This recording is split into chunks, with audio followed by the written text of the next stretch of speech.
joining us. Oh my gosh, thanks for having me. Josie's the coolest. Hey, do you have dates for your symposium? I sure do. I'm going to share them at some point in the slides. Okay, cool. I'll take notes and make sure I block it out in my calendar. Yeah, I think February 7th. It's the first Friday in February.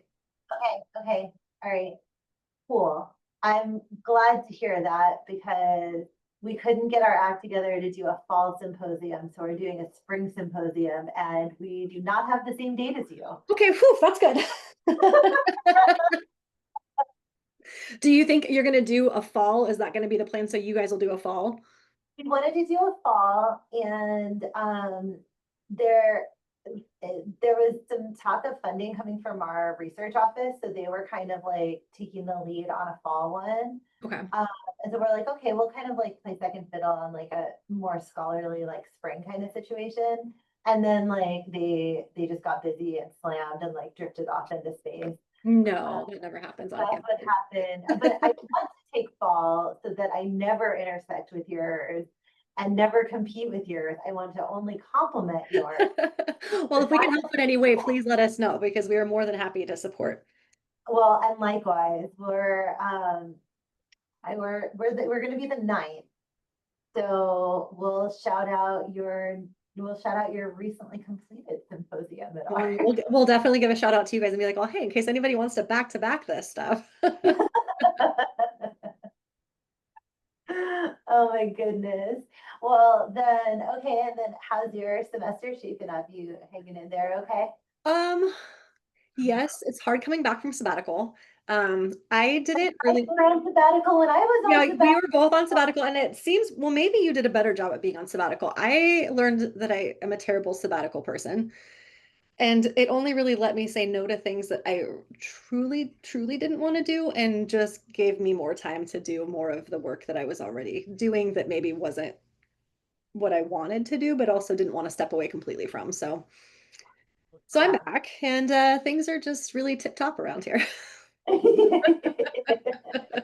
I totally understand that. So you took one semester, right? Yeah. I didn't even feel like I slowed down until the end of the first semester.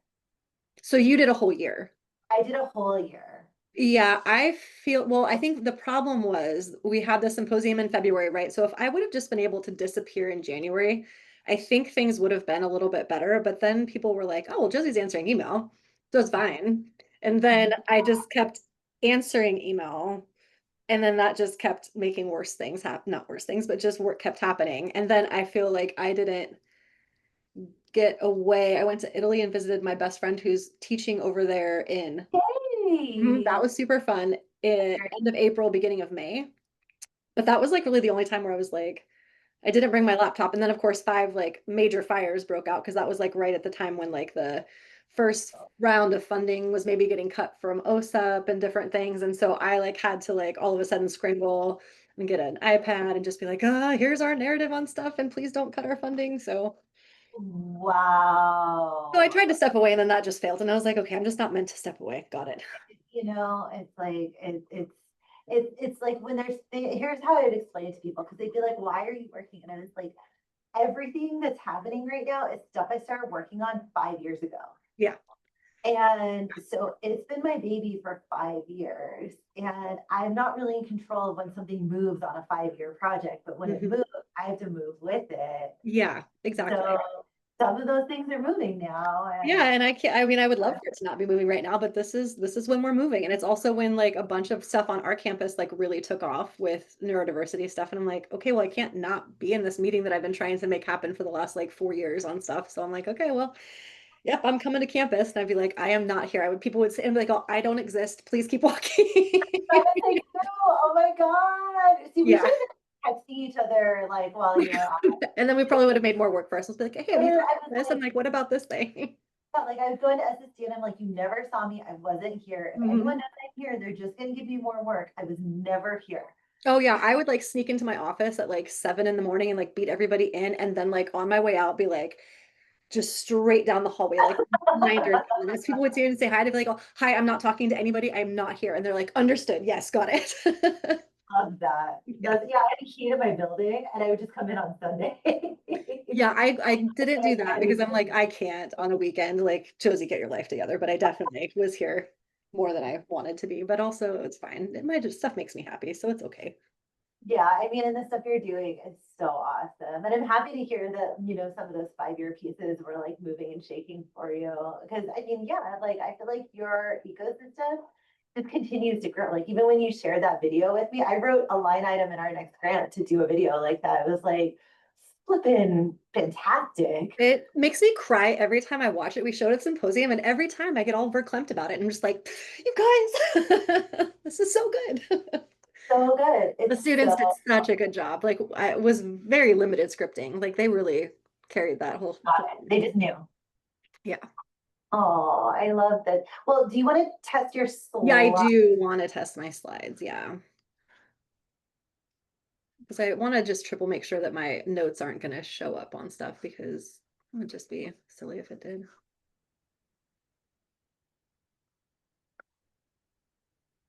Right now they are showing. The notes are showing? Yes, so I have the presenter view where you've got your slide and then you've got your next slide and your notes that start with thank you for having me. Hmm. What do we think if I do this? Uh, Still presenter. Okay. What I would say is open 2 windows of your slides and do one in presenter view for you and then do one in like present, just regular present mode. And I think that they'll page forward together and then just share the one that's in regular old present mode. I think, but Ben might know this better than me. Ben, can you help us? I also just try to be an adult and not use stuff.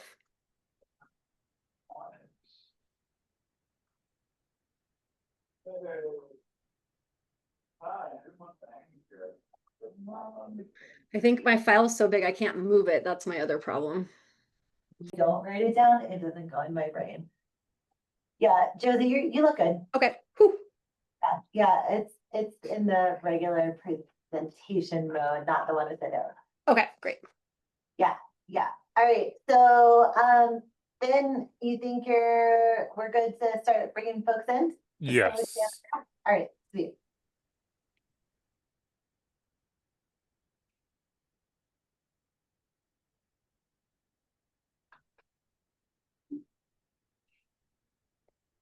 Hello and welcome to folks joining us.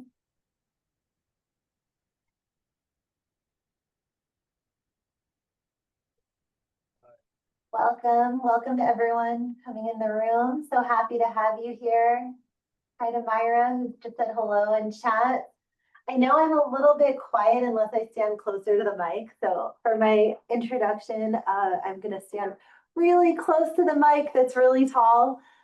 So that way folks can hear me. But if for any reason you can't hear me or you need anything technology wise, please just holler. I am also monitoring the chat so we can take care of anything along those lines. I'm Dr. Jess Block-Narin. I am the Faculty Fellow for Disability Inclusion for Cal State San Bernardino. And I am going to introduce our very special guest speaker today. So before I get started with introductions, just a couple of housekeeping and thank you items.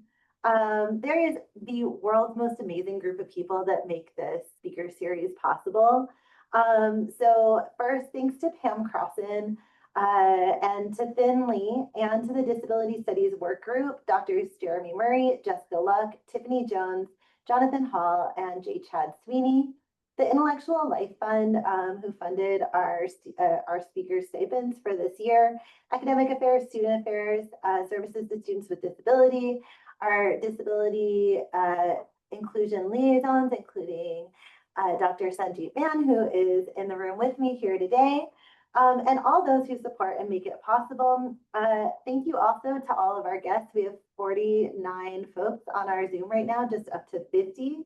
So we have guests from all over campus, the state, the country, and the world joining us today, which is pretty cool. And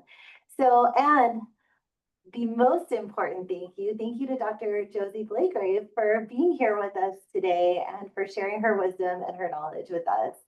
A little bit about her. So I know Dr. Blagrave for my first time as Disability Inclusion Faculty Fellow. A member of the autism community, Julia Corona Rogoff, who's a powerhouse family advocate in the Inland Empire and Southern Riverside autism communities, had just moved up to Chico at the time. And she knew I was going up to the campus and told me, I went back and I pulled it in my notes. She said, I think the two of you would make a great connection. And boy, was she right. She was not kidding. I was lucky enough to stumble across Dr. Blagrave working tirelessly in her office, and I was dazzled immediately by her passion, energy, and presence. I think that the world needs more disability inclusion faculty fellows at all universities. And I think and will unapologetically hope to speak it into existence that she will be among the next in our system. Later in 2024, I came back again and attended her packed neurodiversity symposium. It was an unbelievably electric event and one that inspired our forthcoming neurodiversity and disability studies mini symposium coming up on February 9th. It did also, one of the speakers informed the dating relationships and boundaries class that I'm currently teaching alongside the Miracle Project. These are folks on the bleeding edge of neurodiversity, disability inclusion, and truly rooted deeply and meaningfully in community. Her work on all fronts makes her an incredible pioneer in the spaces of disability inclusion and neurodiversity. And most importantly, her work is deeply connected by, with, and for the communities she serves. That connectedness makes her light years ahead and makes it so that she is absolutely adored by people that I know and trust in the community. A little bit more about her work. In her work, Dr. Blagrave's research interests include improving health outcomes for autistic populations and their families, fulfilling the needs of disabled students within the CSU system, and improving research methodologies around populations who have limited expressive language abilities. She is a neuro-affirming scholar and practitioner, founder of the Chico State Neurodiversity Symposium, and board member of the Yellow Door, an autism nonprofit.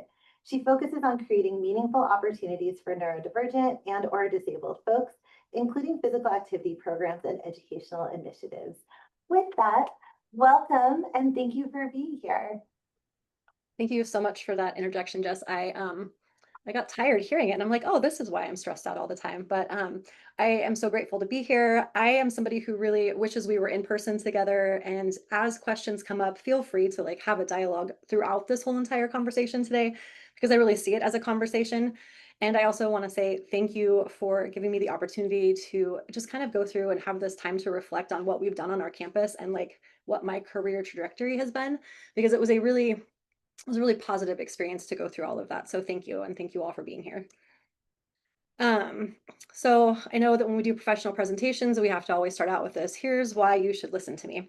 And so I tried to pick some things that I think pertained here, but a lot of the points I'm going to share throughout our journey together for the next hour. But one of the things I don't cover, and Jess talked about it a little bit, is my work with students. And so over the last 7-8 years, I have worked with roughly 45 graduate students on their culminating projects. And what's been an interesting thing for me is on our campus, even though I'm in kinesiology, so I study movement, because I'm the only autism person in our faculty campus wide, a lot of students come find me and are like, hey, I heard you do autism. And I'm like, I do autism. What do you mean?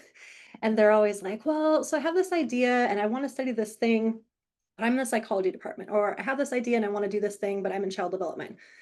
And I'm always like, okay, yes, like I unfortunately have never met a research project or a student idea that they're not excited about that I didn't like. And so that has led to some really great things. So recently I had a grad student who is Hmong, and she wanted to study the experiences of Hmong families around disability in Northern California. And that was like one of the most privileged spaces I feel like I've ever got to be in research. If you aren't familiar, like that culture does not really, disability is a bad word, very much so. And there's, if the spirit catches you and you fall down, there's that book that talks a lot about that.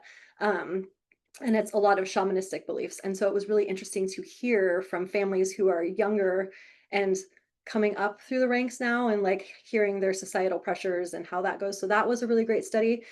Um, and my research life is never dull because right now I am learning something new. There's this whole framework around neuroqueerness with Nick Walker. And so that's kind of like this new space that I have a few students that are like kind of catapulting me into. And so I, of all these things that I think are important that I've done and that you're going to hear about, I think one of my most treasured things is working with graduate students and just getting to support their research on our campus. I am always, when I hear people talk, I am always curious about folks' backstories. And so I think an important thing for you all to know, aside from like these really like high accolade things that I shared on the last slide and what Jess shared earlier, is there's all this other stuff about me that you all are would never know in 1,000 years. So some fun things like I went to school in a one-room schoolhouse. I grew up on a ranch in like very, very rural Northern California.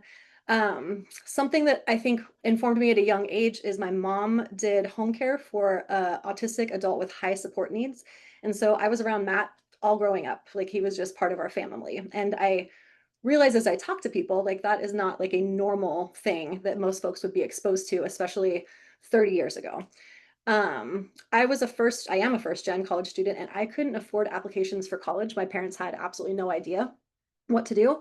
And my volleyball coach and my English teacher paid for 5 of my college applications. Um, but college was like a weird fit for me. Like I was smart, but I didn't fit in spaces. And so I bounced around quite a bit. I went to Willamette University, which is in Salem, Oregon, my first year.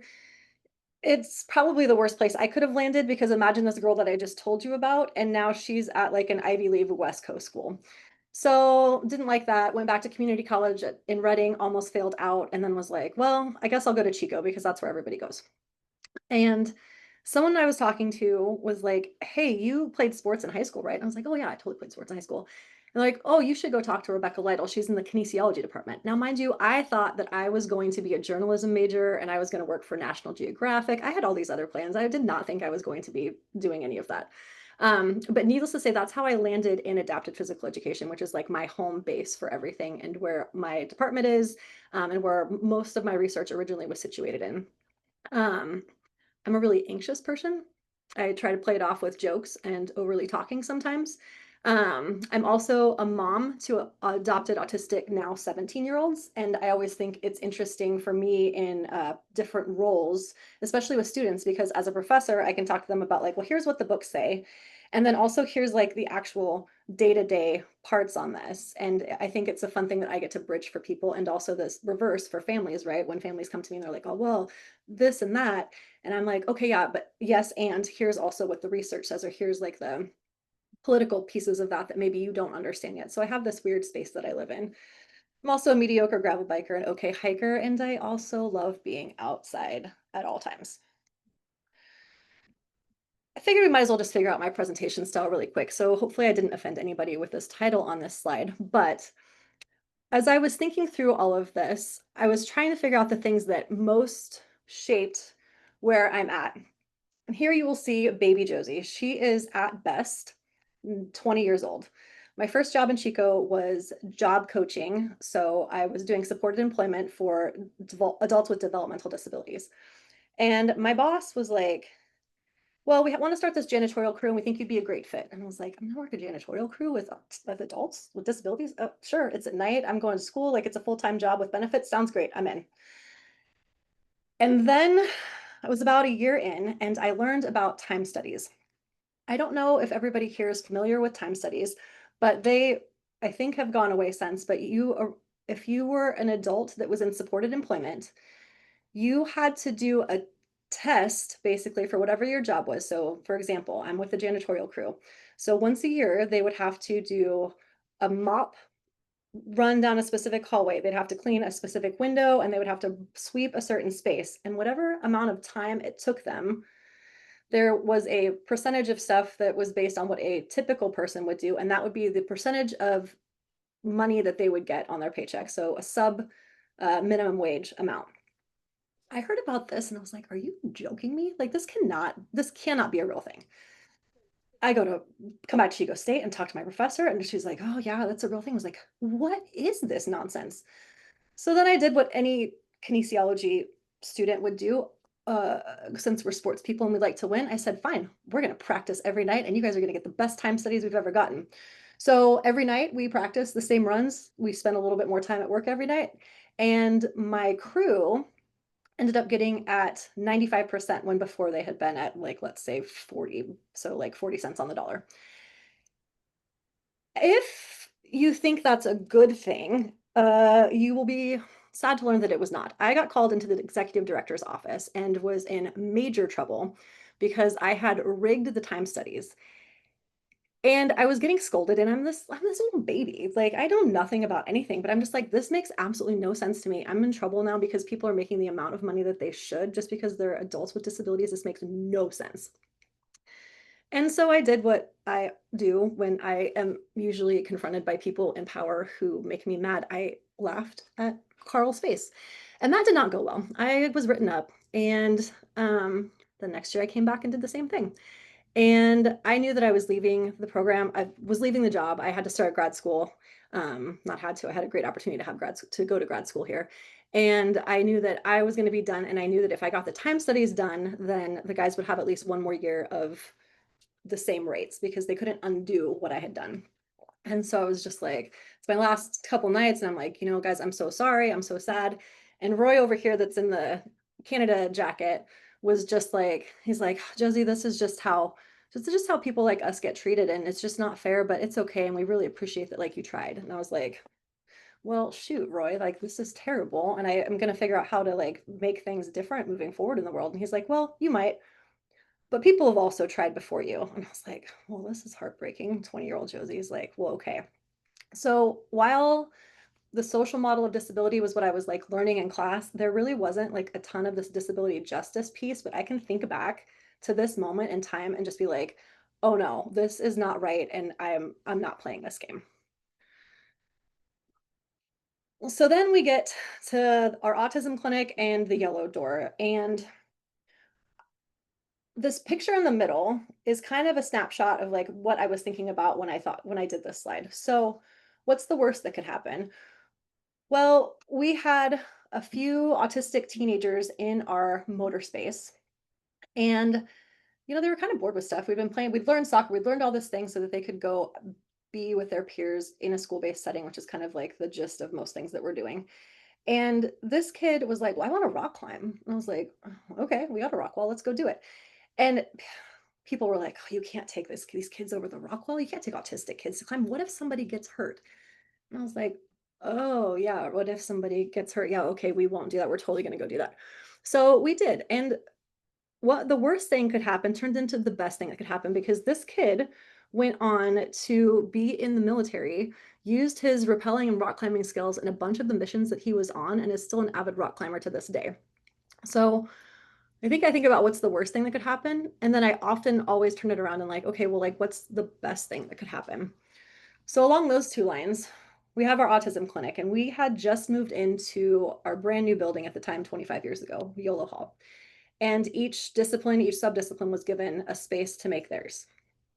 And we had they're called a gym and swim program in our field, but basically kids with disabilities will come to a space and there's an hour of gym programming and there's an hour of pool programming.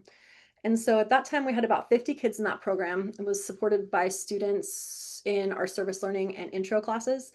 And that would have been 2004. And so that was, if you think back, that's kind of right about the time where you started to really see an uptick in autistic students in just all kinds of educational spaces. And we had about 7 kids all of a sudden that had a lot of sensory needs, and the gym space just wasn't it for them. Like, they wanted to move, they were movers, but it was too loud in the gym. There was balls and activity and yelling and all kinds of stuff happening. And the pool area was pretty chaotic. So my mentor, Rebecca Lytle, at the time was like, well, let's just bring those kids into clinic and see what happens, into the space and see what happens. And I was like, okay. And I'm a grad student at the time, and I'm just like, well, what are we doing? We're going to bring everybody here, and we're tying it to a class. Okay, I got it. So we brought these kids in, and every week for 2 hours, we would have an hour of class, and then we would have 2 hours of programming, and we would just start kind of troubleshooting stuff. And the kids in that space, like, launched off with their motor skills. Like, they went from like not engaged, not anything, to like, oh, okay, like and playing balls and not really engaging with each other as much, but they could engage with the students that were in the class and like their parents a lot more. And so it still wasn't the best space. So then we went to the regional, our Far Northern Regional Center, and said, hey, we think we could do this program. What if you pay us to do this? And so that is how our autism clinic started, was really in this space of like, well, I mean, what are we going to do? Okay.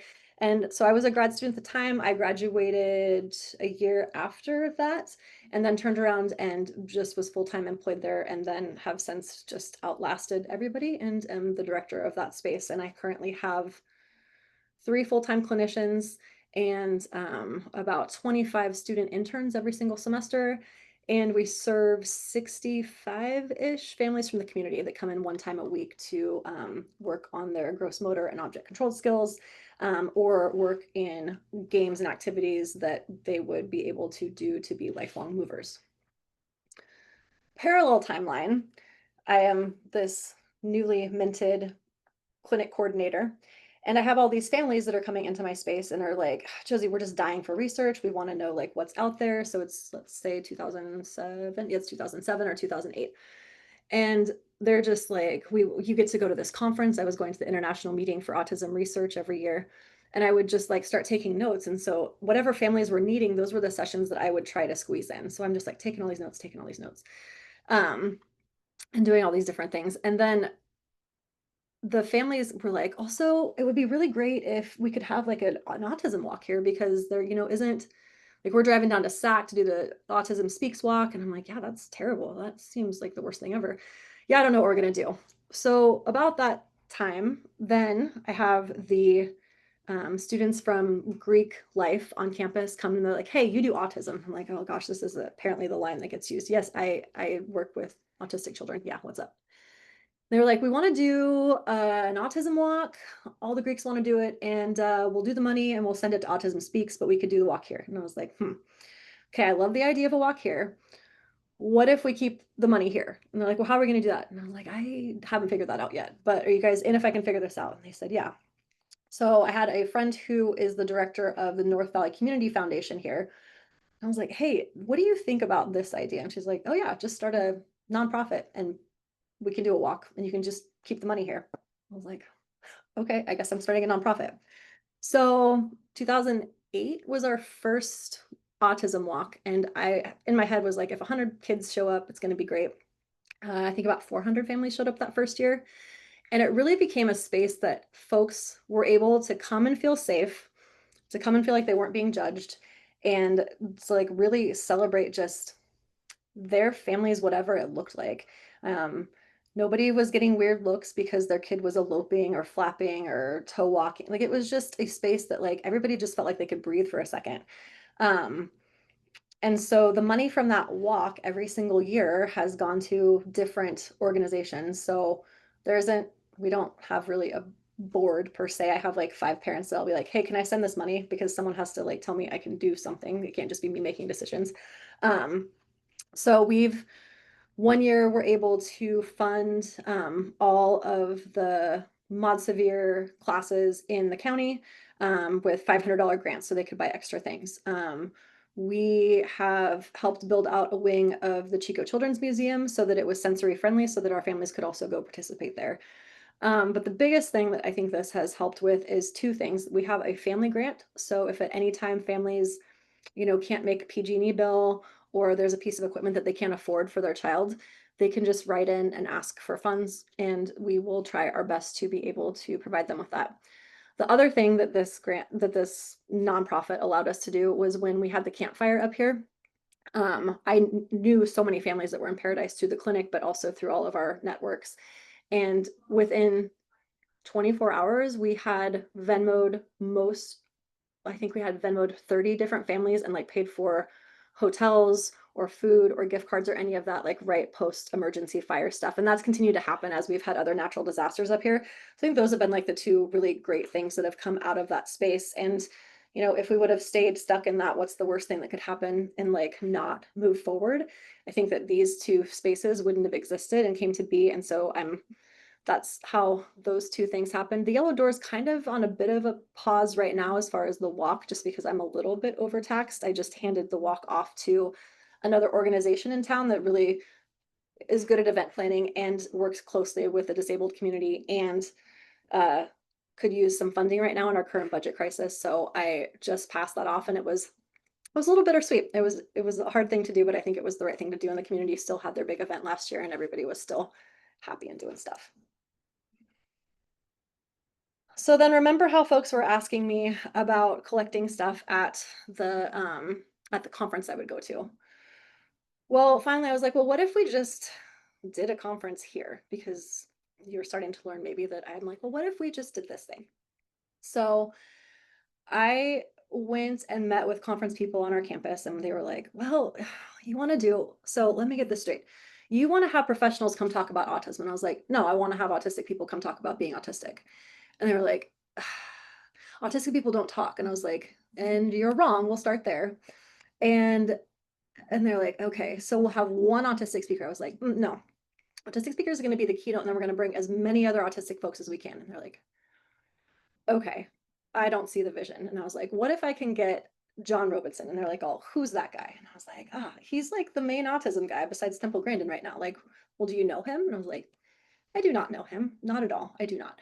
But so I cold emailed John and was like, I probably was like, hi, John. I'm wondering if you would like to, and who knows why, but John very much was like, this is a fantastic idea. I'm in. Let's do it. And so the first year we had the symposium, John Robinson was our keynote, and he was incredible. He was all the things that I was thinking about with social justice. He set it up in a way that was so accessible to families. And that was the most important thing for me as I was thinking through this. I just wanted our families to see somebody who was like their kids, or for autistic people on our campus and community to see someone that was like them and just be like, oh my gosh, we're visible. Someone is here, because they weren't getting that in any spaces. And families were like, holy cow, he like brought the house down. And I was like, yeah, absolutely. And so from that point, I've just been leveraging autistic connections since then. Like, I feel like I'm honorary their team at this point. But so I was like, okay, John, so I got to do this again next year, apparently. Like, who should I get? And so he'll kind of like piece together a list, and he gives me these names. And I was like, okay, Dina Gasser, let's do it. And so then that's just kind of how it's gone every year. So we've just been like, okay, so who am I not hearing about, and who is up and coming, and who should I be going to? So we did this for a few years, and I'm just like, oh, we're crushing it. We expand it out to being disability. So now it's the Neurodiversity and Disability Symposium. We bring in Alicia Anderson, who went to school here at Chico State with me and is also a big advocate now. She's a wheelchair user, and she was awesome. I was like, we finally made it. Clearly, I'm going to get an endowed position on campus. We were just going to be the disability university, and everything is going to work out. Endgame, it's 2019. Life is great. Well, that was not exactly the case.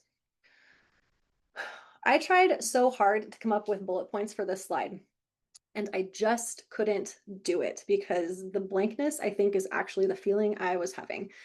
And it was a representation of what was happening, right? So we all know about COVID, but before that, things had already started stalling on our campus.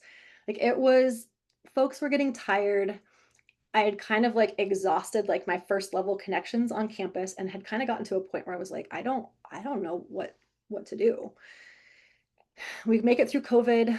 2022, we did the symposium online. Well, during COVID, we did the symposium online. 2022, we're back. And our university president at the time came to give the welcome address. And I'm gonna say that it was lackluster. I'm sure she had plenty of other things going on, but we had given very specific talking points. And if there was a way to fumble it, language wise, perception wise, all the things, it could not have been fumbled worse.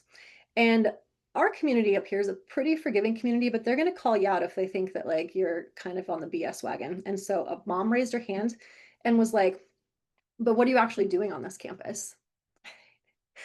And I don't know if you all know much about university presidents, but there are a lot of things they don't like. And one of them is being made to feel like they don't care. And the other thing is, making it seem like they're not trying to do something. And so I called up my friend Bettina here on campus, who was one of my grad students and was working, and we've been kind of doing parallel work together. And I was like, dude, we're making a move. And she's like, we're making a move. And I was like, we're finally making a move. And so we emailed the president and we're like, hey, Prez, clearly it's more formal than this, but here's the gist. We heard your comments at the symposium. Thank you so much for being there. You know, you gotta do the gracious thing. Like, we think that maybe campus needs a task force. Presidents love task force. Like, they're the favorite things. Hopefully there's not a president on here. If there is, you could probably vouch for me because I think you guys do. And she's like, okay, you guys can have a task force to better understand neurodiversity on our campus. I don't think you need to worry about disability because that's, you know, ARC does that stuff. And I'm all, yeah, no, ARC's gonna be part of the team. It's gonna be great. We're gonna do all of it.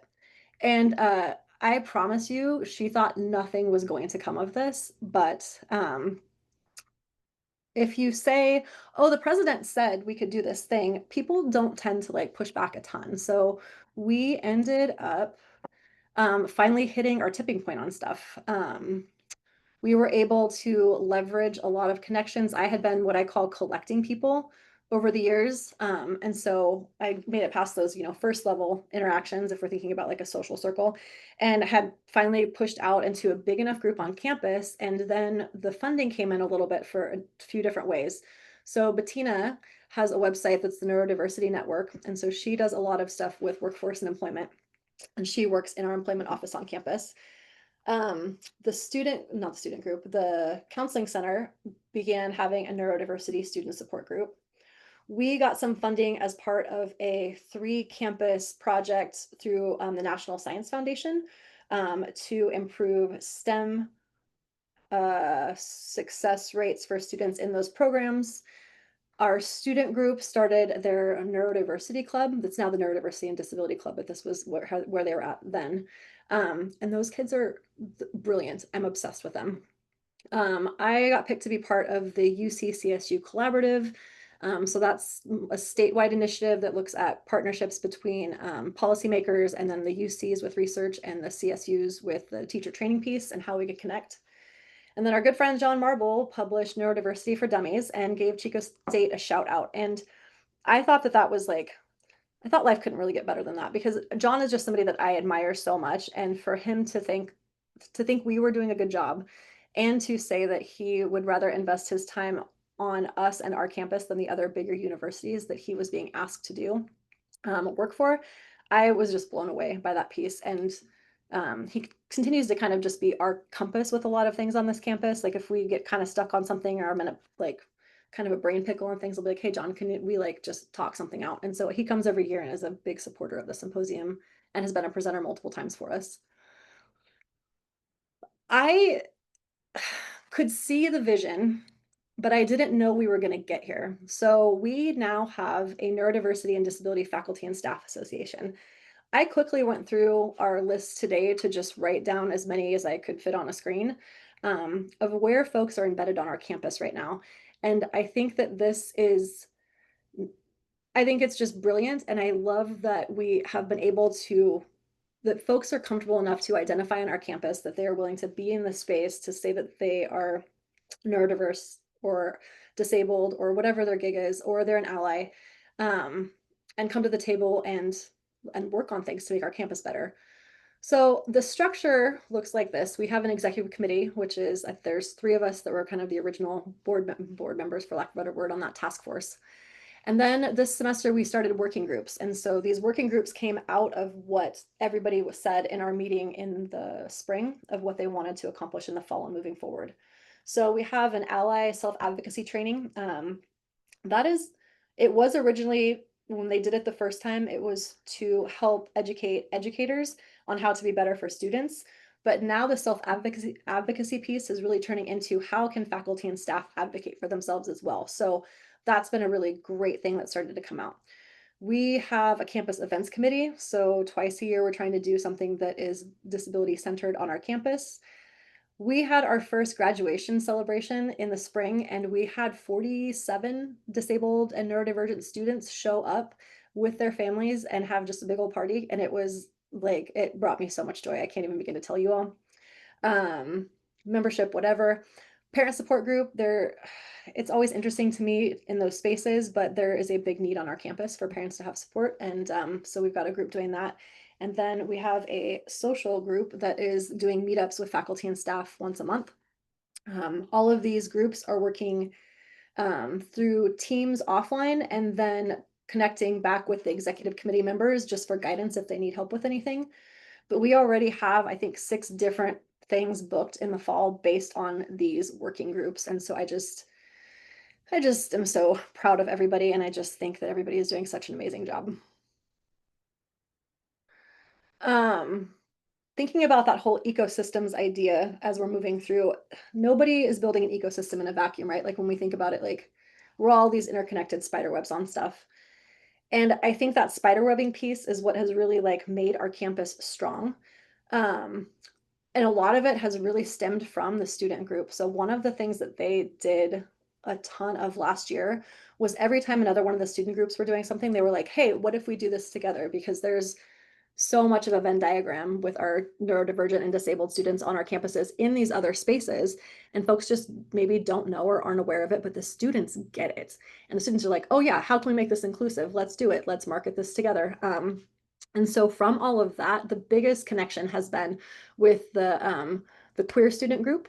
And so we had the first ever this past fall, it is fall, in September, the beginning of September, we had it was the Neurodiversity and Disability and Queer Welcome Reception. And it was the first time any of the student faculty groups have mashed up together across genres, for lack of a better word.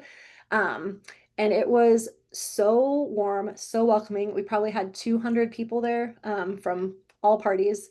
The president of the university came and gave a great welcome speech. Lots of leadership on campus were there. It was a really, really great time. Um, the other thing that the student group has done is they have partnered with the Well. And on our campus, that's like it's like I don't know, I think it's like a spa. I walked down there for the first time 3 months ago because faculty aren't allowed in that space like to use it, and was like, hold on, what is this magical space? So there's like a quiet room and a massage chair and these big sleeping pods, and it's like a sensory dream come true down there.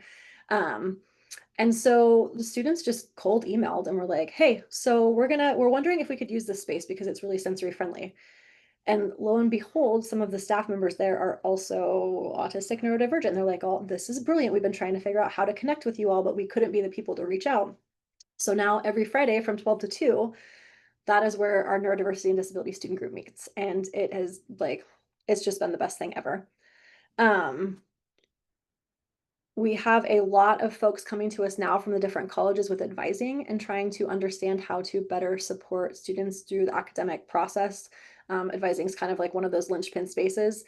And so getting students who struggle with communication or struggle to just have the executive function to get in those spaces, they're starting to realize that. And so we have a group of folks who are working on connecting with that. Right now, our pilot is with the College of ACC. So the engineering, computer science, and construction management, very STEM, very, very autism, very all the things over there. So that's been a great space. Um, and then the other web piece that I think is interesting is we have a think tank. So I don't know why that's the name that we came up with, but 2 symposiums ago, we had a lot of professionals that were there and were like, the symposium is great, we love it. And can you do something so that we could all just meet up and figure out how to like engage with each other more? I'm like, yeah, sure, we can totally try to figure that out. That sounds great. So this in next week, I think, next Friday, we are going to have our second think tank, and we have about 40 people registered. And it is folks from every professional realm when it comes to neurodiversity and disability. So it is everyone from housing to counseling to higher ed to people in our rec on campus to service providers in the community.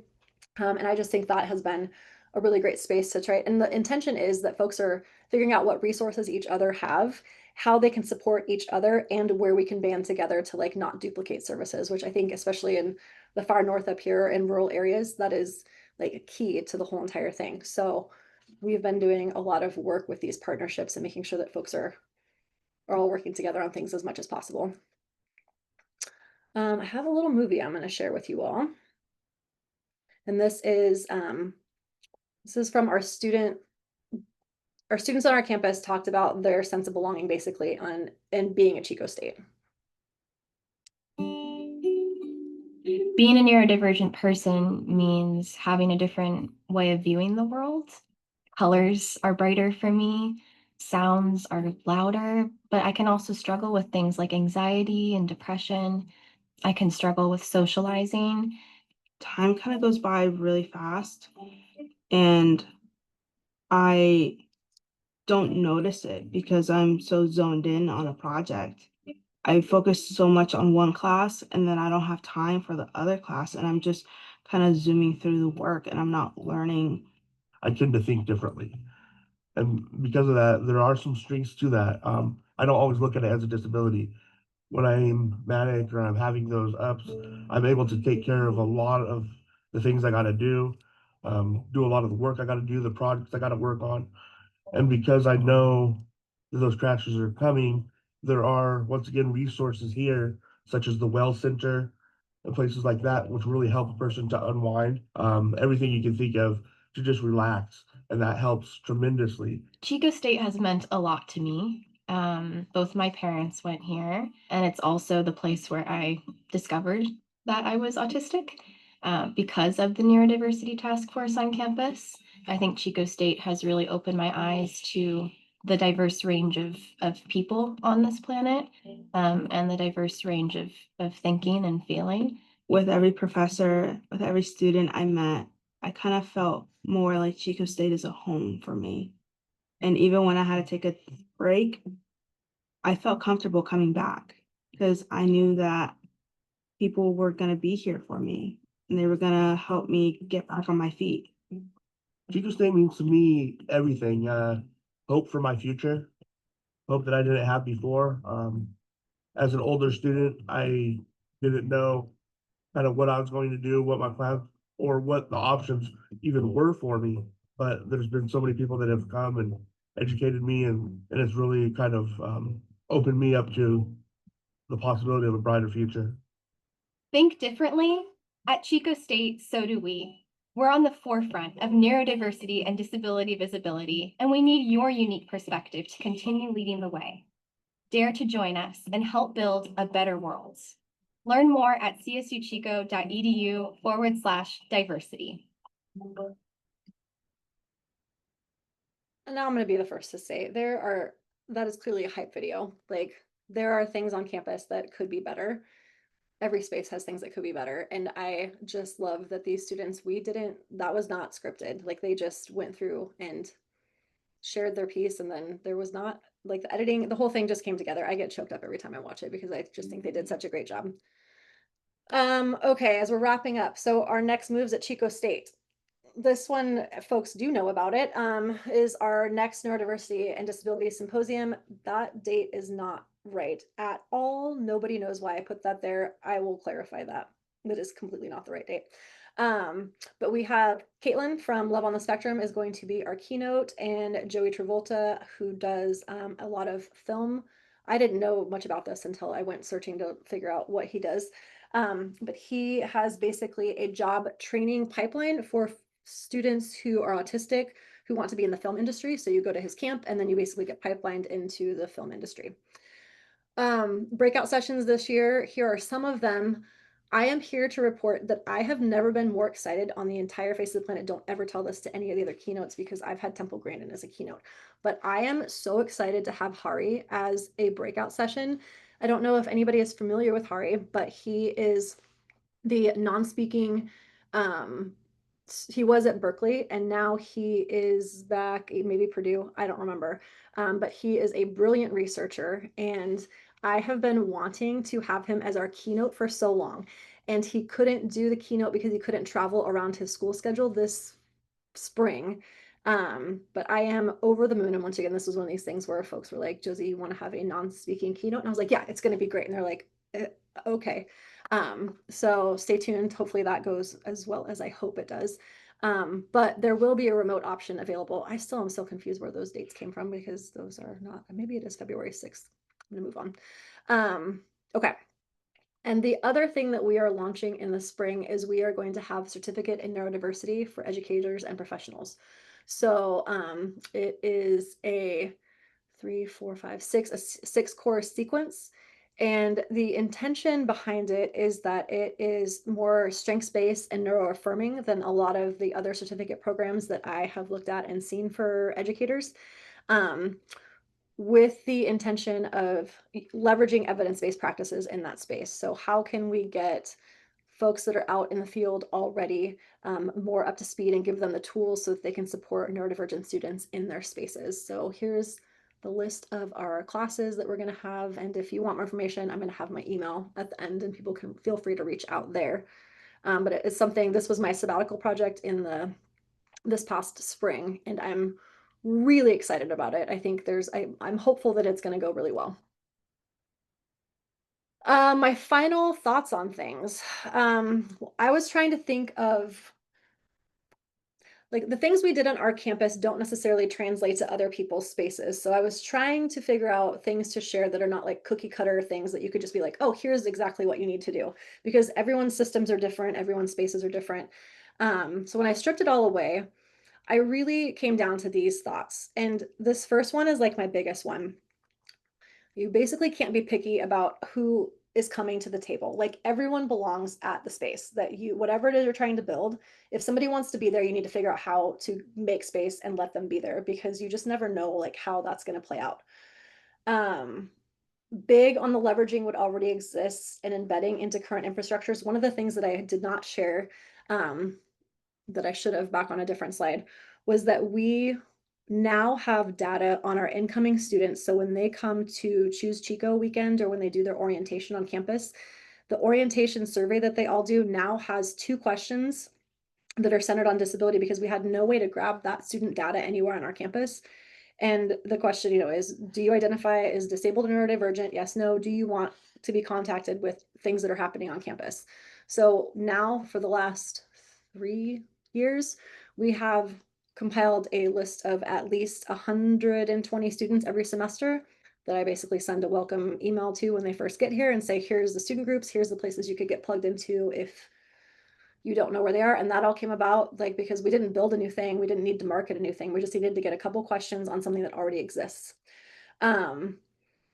Meeting folks where they're at and with kindness. I have had, as we all have, I'm sure, had the most asinine conversations with people around disability and folks not understanding.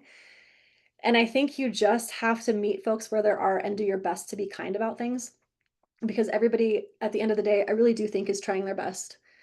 And especially now we have such a resource scarcity, but we can still help each other. I think one of the things that I'm proud about all of us on our campus is we could all just be hoarding in our own little spaces and saying, this is mine, this is my pot, you can't have any of it.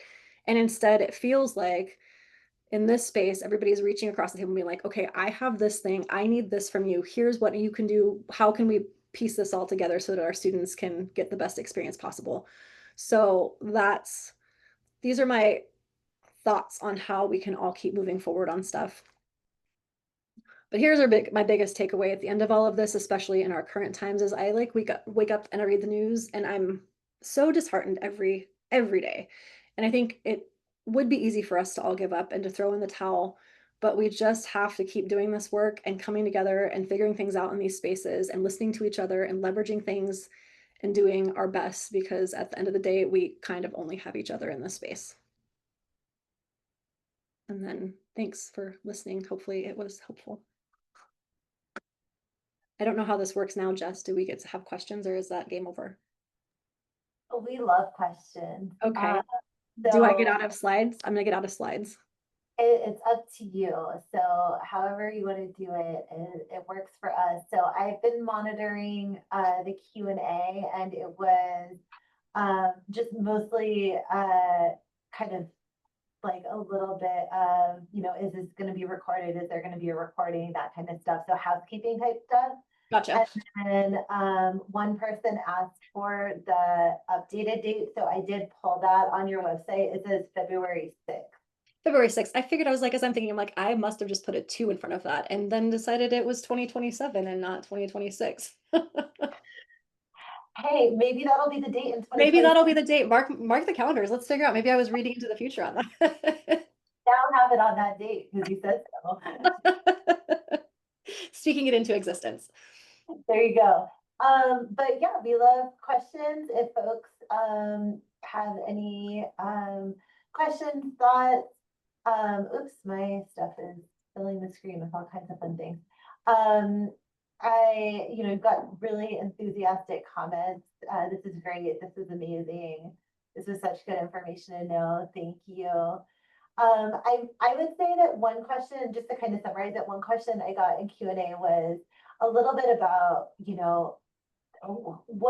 what is included in your umbrella of neurodivergent, right? Like who? Yeah, that comes up all the time. I kind of tend to not be nitpicky about it. Like I am more of the lines of like I know that like what everyone practices, right, is ADHD, autism, anxiety, and some of those social anxieties, social disorders, and I think there's one other one.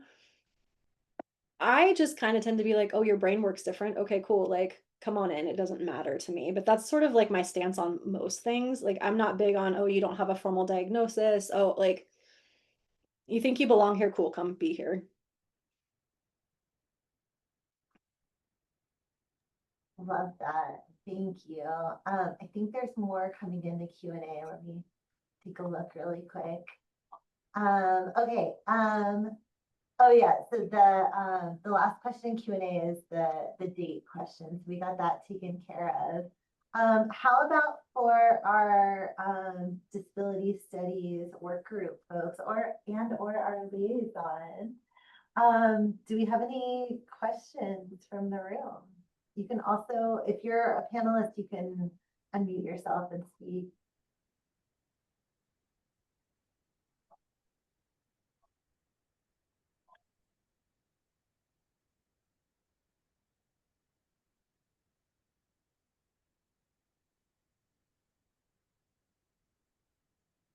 Oh, we got Sanjeev. Yes.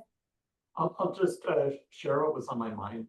Yeah, Thanks please. very much, Dr. Blagrave, for this talk. I think one of the things that I'm taking away, and I really appreciated, was how you kind of talked about how you built momentum and built connections on your campus and with the broader community.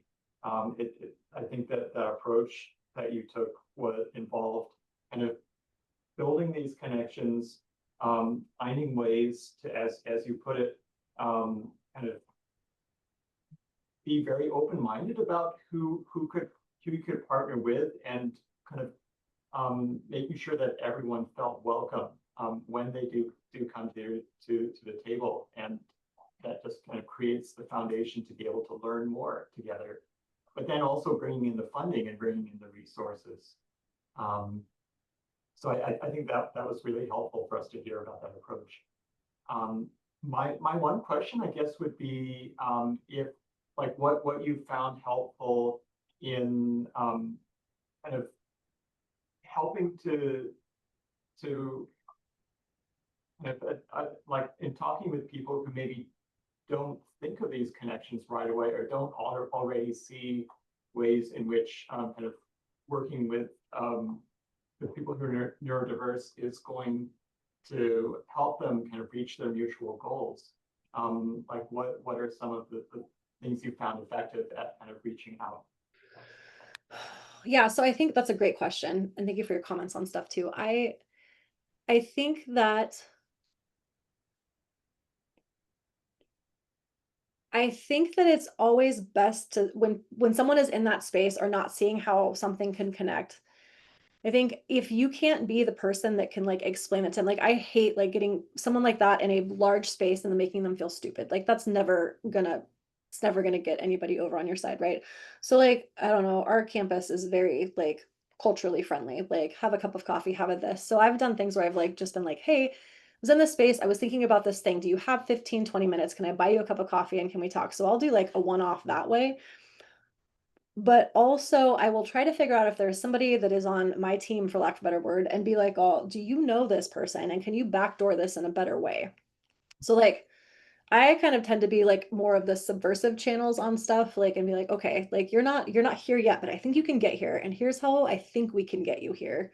So that's always like my thing on that, is trying to figure out like, what's the safest way that this person could feel that we could inform them of why they are not getting it, and then build from there. Love that. Okay, so there's a bunch of questions came pouring in. I found the window where the questions are. Okay. So I'm gonna so Julia's actually on the Oh, hey, Julia. and yeah, so I'm gonna honor her since she was in my intro. I'm gonna honor her with her question. So she says, "Hey Josie and Jess, it's Julia. I was wondering if there's future plans at Chico State for a life skills program for more severe students like other colleges have." Yeah, so there have been talks about that multiple times. I think for me, what keeps coming up is that campus isn't not necessarily not interested in that, but it's been done other places. And so they're more interested in trying to figure out like how we could do something different. Not to say it can't eventually happen, but funding with that is a big one. Um, my thing right now that I'm interested in just trying to start doing is we have so many student groups on our campus that also have autistic, disabled folks in these spaces. And so what I want to see is maybe if our teen programs or stuff with clinic can start funneling in, like there's a video game club that meets whenever, like with those students, I've already chatted with them a couple times. Yes, they're super down to like host a game night for our teen group. So like getting just disabled teens in general on our campus more and getting them around their peers as like a general thing is like what I think I can work with right now. And so that's my thought on that piece and like what's kind of big picture going on campus. Love that. Yeah, and it's like one piece of the ecosystem at a time. Yeah. I mean, I would love to just be like, this is my ecosystem and here's how it's going to be. And you're all going to do what I say. And it has not worked like that in 25 years. So Oh, the joys of higher ed. yes. So I'm gonna kind of combo a couple of questions together that are about like different forms of engagement Okay. and wisdom, right? So for instance, we have one person asking about navigation of K-12 system as a parent advocate of an autistic kid. Okay, so I'm gonna layer a couple of things here. Okay. We've got one person asking about engagement as folks come to campus, not just for the student, but also with the family members of a disabled and or neurodivergent student. And the last form of engagement is, I think you have interest from a future grad student outside of Chico State. Sweet, love it.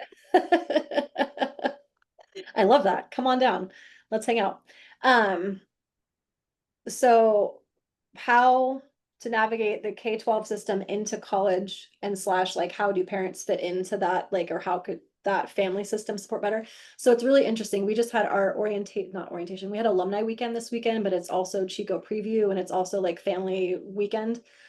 And folks just tend to find me. And so I had a couple parents approach me at the pickleball tournament that I was running because that's just why not run a pickleball tournament. And as a fundraiser for the kinesiology department, just for context. And they were really upset because they were like, well, our academic advisor won't email me when my son meets with them. And I was like, oh, yeah, no, they can't email you. So that's what I think we need to understand and figure out a bridge on. And it's something we keep talking about on campus is K-12 as a parent, right? You get to know everything. You're involved with absolutely every piece of it. And then the second they become an adult, get on campus, there is zero communication that can be had with parents legally from our side, unless a student calls and then is like, hey, my mom's on the phone. But then there's also stigma around that. And some faculty and staff can be total jerks around that. So we're trying to do a lot of education around that piece on both sides. But this conversation continues to come up and I am hopeful that we'll be able to find a way forward that makes sense for everybody, because we don't want to just be like, oh, anybody can call anybody's parent on our campus. But then we also don't want to like say, well, we'll only call if your kid's disabled, because that doesn't feel good either. So I think we're all just trying to work through it still. But I think the biggest thing as a parent getting your kid into this space is teaching them to be better self-advocates. And I think we sometimes as parents fail in that category because we're just always there doing it. And so trying to teach them as many of those skills as possible. And I keep talking to the K-12 educators about that and being like, you guys, we've got to get a skill set because we're going to keep seeing more kids in higher education spaces because the K-12 setting is getting so much better. But yeah, it's a interesting conversation to have all the time. And that's a great question. Yeah, I love that. And I think about too, I mean, what are those transition goals to actually prepare for a world without Yes. IDA, right? Mm-hmm. It's not your fault that as a minor child, you only know one system, but Right. as adults in those spaces, what different other better transition goals. So this segues really well into kind of a conglomerate of higher ed questions. Oh boy. So Try to not get in trouble. no, they're not scary ones, I promise. So one is, do you have any thoughts about the forthcoming budget cuts, special education, how it might impact higher ed or any of the work that you're doing, since that's relatively recent? And then another really good question, in terms of inclusive classrooms for neurodivergent students, what are your thoughts about syllabus statements? And have you seen any that you think are particularly good, or have you seen any that you think have been particularly performative? Like people thought they were really laying down some great masterpiece, and it wasn't. And what might you be cautious of in something like that? Okay, well, I'm going to say something that is maybe a little inflammatory. I think all syllabi are a little bit performative. Students don't read them. We hate doing them. So I think you, on our campus at least, you have to have the accessibility like statement in your syllabus. In our department, we check them. Like our department's really good with EDI work and accessibility. I think what's more important as a faculty member and as a teacher is giving really clear examples in your syllabi of like, and just saying the thing, like you might not be an ARC student, but you might also have a disability that you haven't disclosed. I'm a safe space. If you need it, like there's ways you can say things and frame things in class or those first few weeks of class that can show the students that you, oh wait, no one said this to me, like that this person cares. And then setting up your class and your assignments in a way that is accessible. So I think like more important than the syllabus and that piece and that performative aspect of all of that is actually doing and showing the students like really early on in those spaces that you do care, and here's how you're setting it up. I think that is how I would answer that question. Love that. And funding is just I mean, we're doing everything with no funding right now on our campus. So we don't have anything. We get $1,500 from the EDI office as one of the faculty and staff groups. And that is it. And I think our student groups, however, they get funding through the clubs, but we're really on a shoestring budget and a hope and a prayer around here. So that is how everything is. I imagine, as budgets get worse, the first things always to go are disability supports, as we're clearly seeing at the federal level right now. And so I don't know how to combat that other than, contacting your people in power. But yeah, it's a concern and it's a worry. And I don't know how we're gonna ride this one out, but I think we'll figure it out. Awesome. I have a really quick one. I think it was about the well. And just a question, can you explain who the space is for and how you explain this to people on campus? So that might be referencing like your particular time window, because we have a neurodiversity space here. It's actually Yeah, you guys have an actual space. Okay, Yeah. so the well is for all, it's through Associated Students, and it is for all students on our campus. So they go and get 5-star spa treatment all day, every day, whenever they want. Love that. It's amazing. I walked down and was like, I felt my shoulders drop, and I was like, can I just come to sit in the lobby? Like, is this okay? Like, oh my gosh. For the 2 hours that the student club is there on Fridays, they have all kinds of different events that they're hosting. So there's a conference room within that space. And so they had a game a game, I call it a game night, but it was a game afternoon that they came in, all shared space and played games together. They were working with them to figure out student needs, and we're going to have different folks on campus come through, or if there is a pocket of students from a particular department, having a faculty member just come and just be a presence sometimes, just to be like, hey, do you have any like questions? Like, because you don't have to come to my office, like, let's help you figure out stuff.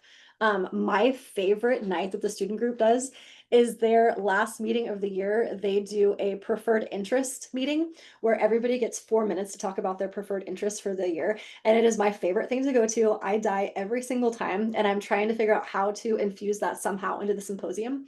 I haven't quite got there yet, but I'm going to figure it out, and it is top notch, the best. I love this Yes. too. Oh my gosh. Yeah. Can I come? Yeah. Yeah, everybody can come. It's a This party. sounds crazy. Yeah. You know, just to be respectful of your time, we do have some requests for your contact, if you'd be willing to drop it into chat. Yep. So that if folks want to follow up with you about research grad assistance or anything else, buy tickets to the Neurodiversity Symposium.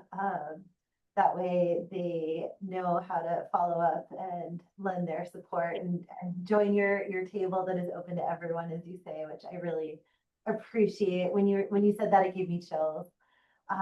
You know, I just feel like hearing from you is the way that I wish more of the world was. And so I really appreciate the incredible work you're doing, how long you've been at it, and the incredible ecosystem that you've built. I did not know or understand the magnitude of it until I got an inkling of it at the Neurodiversity Symposium, where every single table around the outside was like, oh yeah, we partner all together. We're all in it together. And it was like, I saw the web of interconnectivity. And then, you know, in your talk, bring it more to light, even beyond that. Thank you for sharing such, you know, personal experiences along the way of your journey. And just thank you for being a glimmer of hope, right? Thank you for being a breath of fresh air. And, you know, I hope all of our efforts continue to have, you know, better and bigger funding as time goes on. If you're a funder out there, fund Dr. Blagrave immediately. Fund you guys either way, just fund somebody, keep the needle moving. Well, thank you so much for having me. It was been a pleasure to share, and thanks for indulging me on this talk. Oh, amazing, amazing. We're your super fans down here in Southern California. We, you know, continue to have the Disability Studies Speaker Series throughout the year. Our next one is our first Neurodiversity and Disability Studies mini symposium, modeled after the things that we've learned from Dr. Blagrave. And that is on February 9th. So go to hers first, go north and go to hers, and then make the trip down the coast and come to our second. But from the bottom of our hearts, thank you for everything. And it was just such a joy and a privilege to hear from you today. So everyone, please, you know, in some way show appreciation to Dr. Blagrave. Thank you, thank you, thank you again. Thank you. Have a wonderful day and take care. Bye, guys.